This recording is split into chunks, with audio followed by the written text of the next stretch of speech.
खोपोली नगर परिषद हद्दीत असणारे हालबुद्रुक मिल्लतनगर गावातील बुधवार दिनांक 4 जून 2025 रोजी सकाळी मुसळधार धो बरसणाऱ्या पावसात उच्च दाबाची विद्युत वाहक तार तुटून एका राहत्या घरावर कोसळली। काळ आला होता पण वेळ आली नव्हती। सुदैवाने घराबाहेर व या परिसरात कोणच चालते फिरते उभे नसल्यामुळे मोठी दुर्घटना टळली। गेल्या 8 दिवस आधी रिलायन्स पेट्रोल पंप समोरील अंतर्गत जाणाऱ्या रस्त्यावर अशीच विद्युत वाहक तार तुटून चालू अवस्थेत पडली असल्याने 2 भटक्या कुत्र्यांचा विजेचा झटका लागल्याने जागीच दुर्दैवी मृत्यू झाल्याची माहिती नागरिकांनी दिली। आता आमचे बळी जाण्याची वाट महावितरणाचे अभियंता कर्मचारी पाहत दुर्लक्ष करीत आहेत का, अशी नाराजी आता नागरिकांनी व्यक्त केली आहे।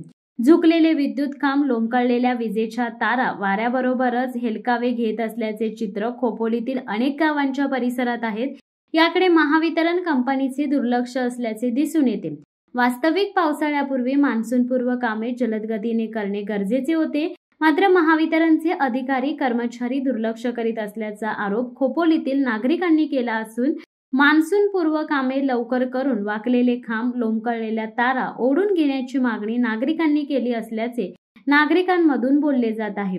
हालबुद्रुक परिसरासह खोपोलीतील तसेच ग्रामीण भागात अंदाजे 35 ते 40 वर्षांपूर्वीची विद्युत वाहक यंत्रणा आहे। त्यामुळे जुना विद्युत वाहक तारा खांब कमकुवत झालेत। परिणामी थोड्याशा सोसाट्याच्या वाऱ्याने तारा एकमेकांना घासल्यास वीज पुरवठा खंडित होतो, तसेच वारा जास्त वेगाने आल्यास खांब वाकतात। कित्येक ठिकाणी विद्युत खांबाचे ताण गायब झालेले आहेत, मात्र वीज वितरण कंपनीने हे ताण पुन्हा बसवण्याची तसदी घेतली नाही। वास्तविक पाहता पावसाळा लागण्यापूर्वी प्रत्येक विद्युत उपकेंद्राअंतर्गत येणाऱ्या क्षेत्रात तारा, खांब याचा आढावा घेऊन आवश्यक त्या ठिकाणी तारा बदलणे, झुकलेले खांब सरळ करणे, ताण देणे, लोंबकळलेल्या तारा सरळ करणे, तुटलेल्या तारा जोडणे, झाडांच्या फांद्या छाटणे ही कामे प्राधान्याने करणे गरजेचे असताना याकडे महावितरण कंपनीचे अधिकारी कर्मचारी दुर्लक्ष करीत असल्याचे ग्रामस्थांचे म्हणणे। धोकादायक वाकलेले विद्युत खांब वेळेवर न बदलणे याला नागरिक जबाबदार का? रस्त्यावर ये-जा करताना किंवा घरावर उच्च दाबाची विद्युत वाहक तार तुटून कोसळून नागरिकांचे नाहक जीव गेल्यास यातही नागरिकांची चूक राहणार का, असा प्रश्न नागरिकांनी उपस्थित केलाय। शिवसत्ता टाइम्ससाठी खलील सुर्वे, खोपोली।